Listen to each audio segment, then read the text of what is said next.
Bonjour, alors aujourd'hui on va aborder le thème de la pratique du yoga avec son enfant. C'est la première vidéo d'une série. L'idée est vraiment de pouvoir pratiquer le yoga facilement avec son enfant chez soi, parce qu'on n'a pas toujours à portée de main ou on va dire près de chez soi un cours de yoga pour les enfants. Et suivant l'âge de son enfant, on ne peut pas forcément non plus aller à un cours spécifique avec un professeur. Alors d'où me vient l'idée donc de faire ces cours? C'est que en fait j'ai donc écrit le livre Jeunesse Emma, qui est un livre en fait où une petite fille voyage de monde en monde et à chaque fois elle va apprendre des leçons sur le bien-être, sur la méditation, le yoga et également l'environnement. Et donc il y a également un programme où vous pouvez télécharger des jeux gratuitement et donc les vidéos. Alors au départ, je voulais faire juste les vidéos dans le programme, mais comme tout le monde ne sait pas que ce livre existe, du coup je me suis dit ce serait quand même bien de le proposer directement sur YouTube. Et puis en même temps, ça fait connaître mon livre et les gens qui souhaitent avoir des jeux pour travailler ensemble à la maison avec les enfants, ils peuvent aller sur le programme parce que c'est gratuit. Tout est gratuit sur ce programme donc, qui s'appelle Emma, donc qui est disponible sur mon site nadinebarjocas.fr. Voilà. Donc là, je voudrais vraiment vous expliquer vraiment les premiers points qui sont importants à connaître lorsqu'on souhaite faire du yoga à la maison. Déjà, il faut savoir que le yoga, c'est valable pour les enfants, mais aussi pour nous.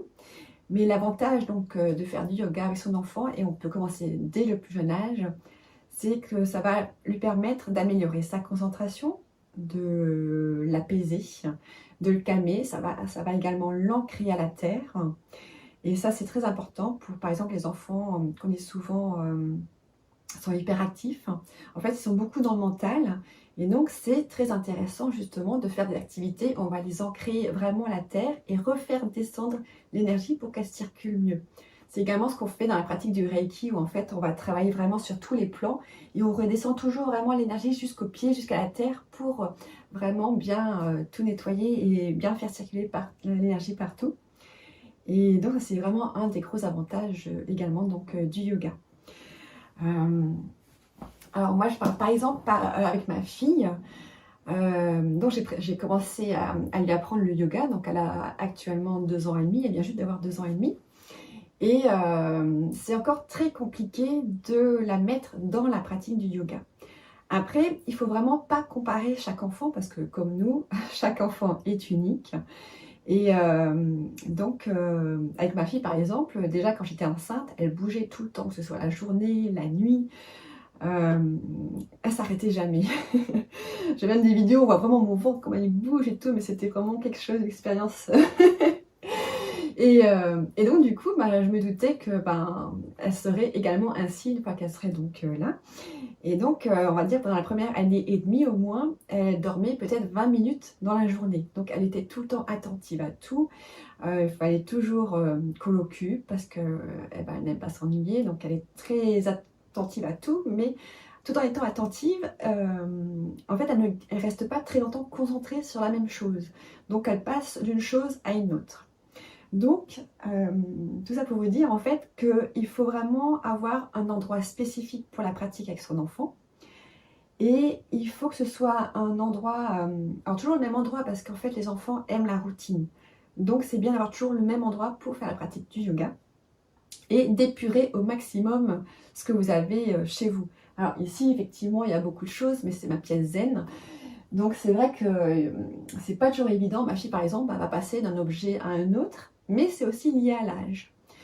Donc il faut bien prendre ça en compte, de vraiment enlever au maximum tout ce qui pourrait les déconcentrer lors de la pratique. Et donc d'avoir toujours cette routine, c'est-à-dire donc déjà d'avoir toujours le même lieu et aussi à peu près toujours au même moment dans la journée. Donc les beaux moments pour faire du yoga, c'est donc soit le réveil. Le réveil, c'est ce qu'il y a de mieux, mais avec les enfants, c'est pas toujours évident. Soit au moins avant le repas ou au moins 1 heure après un repas ou après le bain. Donc ce qui peut être bien avec le bain, c'est que si par exemple vous faites le bain le soir, vous faites une séance de yoga après, votre enfant va dormir très facilement et vous lui aurez déjà raconté la petite histoire. Donc ça peut être intéressant aussi d'avoir justement de faire cette pratique peut-être dans sa chambre ou une pièce à côté où il y a peut-être moins de jouets que dans sa chambre. Et c'est vraiment quelque chose d'idéal pour bien endormir son enfant et pour qu'il passe une bonne nuit. Alors pourquoi pourquoi c'est intéressant de le faire le soir? À savoir, juste une précision, c'est que nous, on mange assez tôt à la maison parce qu'en fait, plus on va manger tard et plus le sommeil va être difficile parce qu'on va être en pleine digestion. Donc c'est bien de manger, on dirait, vers 5h, 18h. Alors je sais que c'est pas évident pour tout le monde, beaucoup de gens travaillent encore à cette heure-là. Mais en fait, plus tôt vous allez manger le soir et plus petit sera le repas et mieux vous allez dormir le soir. Et donc vous pouvez aussi pratiquer le yoga avant de vous endormir puisque du coup, vous aurez eu un laps de temps plus long pour justement digérer et donc pouvoir pratiquer. Alors, pour ce qui concerne comment induire la pratique de yoga.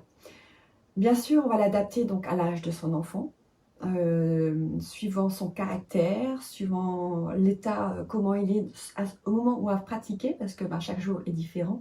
Votre enfant peut être un jour très bien, un autre jour pas très bien, parce qu'il aura mal quelque part, ou il sera fatigué, ou il ne sera pas d'humeur. Donc il faut vraiment adapter la pratique à son enfant, à son âge. Donc plus il est jeune, plus la séance va être courte. Plus il va être âgé, on va dire vers les 5-6 ans, et plus on peut faire des séances plus longues. Mais on essaye de ne pas dépasser les 45 minutes, parce qu'après, l'enfant, comme ça lui demande quand même de la concentration, au bout de 45 minutes, ça commence quand même à être long pour lui. Et donc, du coup, il risque de moins bien faire les positions et les postures. Donc, il peut se blesser ou pas être bien ou se faire mal. Donc, on va faire au maximum 45 minutes en continu. Sachant qu'on va découper la séance en 3. D'abord, on commence par entrer tout doucement dans l'histoire. On peut mettre une petite musique d'ambiance, une musique rigolote, une musique qu'il va aimer. Par exemple, ma fille, elle adore les musiques de mantra. Donc quand je mets mes mantras, là, elle se met d'un coup à danser. Elle adore chanter aussi les mantras. Et donc à voir, à tester, pourquoi pas. Et donc on va tout doucement en fait lui faire faire des mouvements. Alors moi j'aime bien faire des choses un peu énergiques où on saute, on fait plein de petites choses comme ça pour réveiller le corps. Et on va commencer à induire en fait la prise de conscience de son corps, c'est-à-dire la tête, les épaules, les bras, les mains, le bassin, les genoux, les pieds. Et puis quand on voit qu'il commence à bien se sentir à l'aise dans la pratique, on va commencer donc à continuer donc l'histoire, mais un peu plus punchy, un peu plus rigolote, on va être un peu plus actif, parce que les enfants, ils aiment bouger, ils aiment rigoler. Donc là, il faut vraiment ne pas hésiter à raconter donc une belle histoire rigolote, parce que pour amener aussi l'enfant à se détendre plus facilement, parce qu'on sait très bien que plus on rigole, meilleure est notre santé également, c'est très important. Et pendant la pratique, non, ça je vous le dirai peut-être après. Donc on va faire les postures de yoga adaptées donc aux enfants et à l'âge de l'enfant et aux possibilités de l'enfant, parce qu'on a tous des corps différents. Il faut savoir que donc déjà au niveau de la souplesse, au niveau de la mobilité des articulations, de la souplesse donc des muscles, la forme de ses os, parce que ça c'est également très important. On n'a pas tous les mêmes formes d'os, donc on n'a pas forcément tous les mêmes amplitudes de mouvement. Donc ça aussi, il faut bien faire attention à son enfant pour ne pas forcer les mouvements. Donc regardez bien votre enfant et parlez-lui également pour avoir des échanges, pour voir si tout se passe bien, aussi avec lui. Ensuite, donc ça c'est la phase 2, et la dernière phase, c'est la phase de relaxation. Donc là, on va lui demander de s'allonger. On peut lui mettre une couverture pour qu'il n'ait pas froid. Un petit coussin, par exemple, aussi sous la tête. Et aussi, si vous êtes justement dans la séance après le bain, le soir, avant qu'il se couche, vous pouvez par exemple lui dire d'aller se coucher dans son lit. Et là, vous allez continuer l'histoire, mais là, on est dans une histoire relaxante. Une histoire qui est douce, qui est apaisante. On va l'amener déjà, s'il est très jeune, on va commencer tout doucement à amener la méditation. Si elle est plus âgée, on peut déjà faire un peu plus de travail au niveau de la méditation guidée. En fait, il y a vraiment plein de possibilités. Donc, il ne faut pas hésiter à se faire des petites listes à l'avance, à se faire son histoire à l'avance. Ça, je conseille quand même de tout faire à l'avance pour être plus apte au moment de pratiquer, s'amuser, que ce soit plus direct, plus instinctif en fait l'histoire. Bien sûr, on peut l'adapter au moment de la pratique aussi, de changer suivant ce que va faire son enfant, parce qu'on ne sait jamais à l'avance comment il va être, comment il va réagir pendant la séance. Voilà, donc là on a donc les 3 temps. Bien sûr, les exercices, on va toujours les faire sur la respiration. Donc plus il est jeune, on va faire 2-3 respirations. S'il a vers 3-4 ans, on peut être sur 4-5 respirations par posture. Et s'il a plus de 6 ans, bien sûr, on peut faire tenir davantage les postures. Maintenant, pour mes quelques conseils pour que tout se passe bien. Donc, j'en ai déjà donné beaucoup pendant que je vous ai tout expliqué. Alors, voici d'autres conseils. Donc, on ne va pas juger son enfant sur ses performances. On n'est pas du tout dans de la performance, on est dans de l'amusement ludique, même si ça reste une pratique sportive et méditative, on ne juge pas, on le laisse s'exprimer pendant la séance, on l'observe, on regarde comment tout se passe pour adapter, on l'écoute, on s'écoute également soi, parce que c'est également un jeu à partager à deux, hein. Donc il faut aussi qu'on s'amuse, qu'on fasse des positions que nous-mêmes on puisse faire et dans lesquelles on est bien, donc on s'adapte également à soi. Après on va également, donc le temps, ça je vous l'ai déjà dit. Après il n'y a pas en fait énormément, je crois que je vous ai déjà quasiment tout expliqué au niveau des recommandations. Ensuite on va voir aussi la tenue. Alors, la tenue c'est également très important. Il faut être dans une tenue souple et ample. Pourquoi? Parce qu'en fait, dans les mouvements, il ne faut pas qu'on soit bloqué dans des mouvements, ni qu'on ait des points de pression, par exemple, avec les tirettes, avec un bouton, avec un nœud.